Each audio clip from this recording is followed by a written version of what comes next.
We've literally built machines that are fundamentally altering human reality, yet we don't even fully comprehend how they're doing it. Welcome to The Explainer. Today, we're unpacking this absolute technological earthquake by diving into a phenomenal book called The Age of AI and Our Human Future by Henry Kissinger, Eric Schmidt, and Daniel Huttenlocher.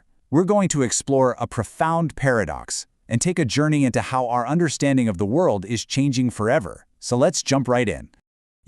Here's the core truth we really have to face. This isn't just another invention, like electricity or the internet. AI doesn't just help us do human things faster. It is literally replacing parts of the human cognitive process. We are building systems that arrive at answers we can no longer trace back to their origins. And I want to open up a thought right here. A kind of terrifying question about what happens when this untraceable logic is applied to global defense and nuclear strategy. Just keep that in the back of your mind, because we're definitely going to answer that a bit later. So what actually happens when machines start perceiving reality completely on their own? Picture a giant hollow cube for a second, a vast, empty architectural space where art, science, humanity, and the machine all intersect. Inside this cube, absolutely anything can happen. We're just no longer the only intelligence in the room, and the implications of that are pretty staggering. Part 1. The Evolution of Intelligence. For centuries, really since the Enlightenment and thinkers like Kant, humanity has relied entirely on human reason to understand reality. We just assumed our logic was the only logic out there. But let's look at how that shifted. Back in the 1950s, Alan Turing completely changed the conversation with his imitation game, basically arguing that if a machine seems intelligent, well, maybe it actually is. Fast forward to the 1980s, and we hit the limits of rule-based coding. Humans just couldn't write enough code to cover every single possible scenario. But then we hit the 2020s. Neural networks and deep learning literally changed everything. Instead of mimicking us step by step, we built systems that absorbed messy, ambiguous data. Honestly, very much like a human brain does. Part 2. A new kind of knowledge. And here's where we hit a massive philosophical plot twist. We've reached a tipping point where artificial intelligence isn't just recalling facts, it is discovering things entirely beyond human logic. Think about it. Human reason relies on logic, rules, and really understanding the why behind things.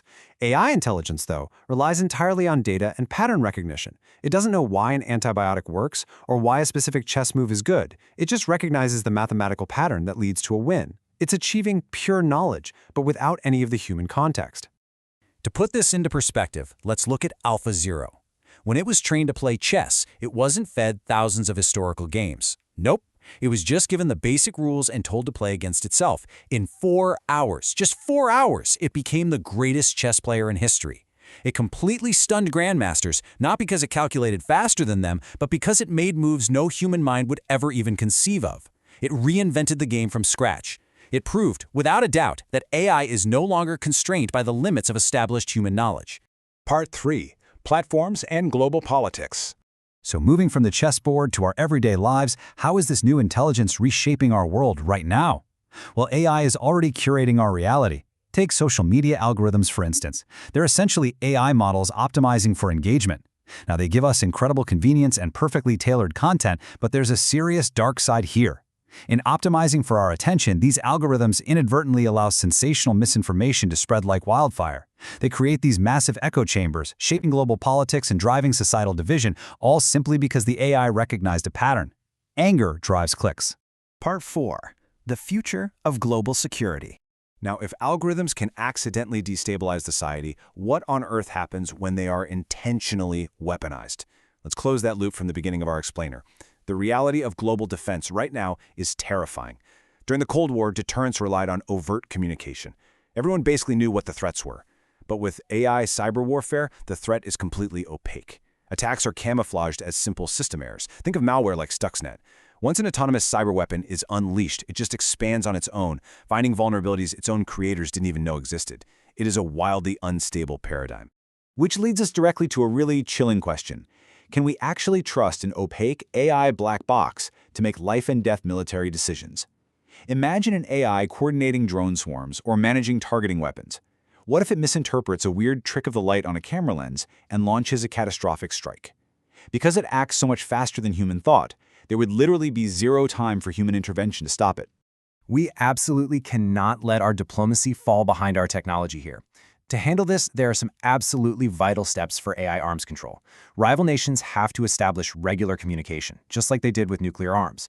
We need explicit cyber doctrines so the boundaries are crystal clear. We've got to conduct strict internal reviews of our early warning systems to prevent these tragic errors. And most importantly, we need to maximize decision time during crises so humans actually stay in the loop. We have to prevent the unchecked proliferation of military AI before it ends up dictating our fate. Part 5. AI and Human Creativity. Let's bring this a little closer to home, because beyond global security, AI is fundamentally challenging something deeply personal to all of us, our human identity. Just think about this number for a second. 170,000. That is the number of 3D protein structures that Google's AlphaFold mastered. It basically ingested the entire known library of protein structures and perfectly predicted how they fold. This just shows you the sheer, mind-boggling scale of this technology. When AI ingests massive libraries of data, it can perfectly replicate human and biological outputs. And we are seeing this exact same data concept applied to art and media. Tools like 11 Labs and Synthesia have ingested massive libraries of human speech and video. They now have lifelike emotional range, instant voice cloning, and they can generate deepfake video avatars. They flawlessly mimic human tone, pauses, and expression. When machines can replicate the human soul in a painting or in a voiceover, it profoundly challenges what it actually means to be a human creator. But, and this is absolutely crucial, we have to remember that AI is only as good as the human data it learns from. For example, Microsoft's chatbot, Tay, turned completely toxic in a matter of hours simply because of the unfiltered internet data it absorbed. Or look at the Detroit Police's facial recognition tech. It wrongly identified individuals because its training data predominantly featured specific demographics over others. So despite their brilliance, these AI systems act like mirrors. They aren't intentionally malicious. They're simply reflecting the deeply flawed, incomplete training data sets created by us humans. Part 6. The Human-AI Partnership. So here we are at the climax of our journey today. If machines are processing reality faster than us, discovering things we can't, and becoming increasingly creative, what exactly is our purpose? Well, it requires a totally new paradigm, the Human-AI Partnership. AI is going to process complex reality far beyond our biological limits. It's going to map the proteins, optimize the power grids, and crunch the massive data sets. But humans must provide the essential moral, ethical, and historical guidance. We need a path forward that is collaboratively crafted by statesmen, scientists, and philosophers alike. At every single turn, humanity basically faces three choices. 1. We must confine AI when it poses a threat to our safety. 2. We must partner with it for mutual discovery in fields like medicine and science. And 3. We must defer to it only with strict human oversight. Remember, an AI can calculate the most complex answers in seconds, but it cannot ask the profound human questions. Which leaves us with this final, incredibly important thought. In a world increasingly driven by non-human intelligence, how will you retain your human purpose? What makes you irreplaceable? I really want you to think about that. Thank you so much for joining me for this explainer. Keep questioning, keep learning, and I'll catch you next time.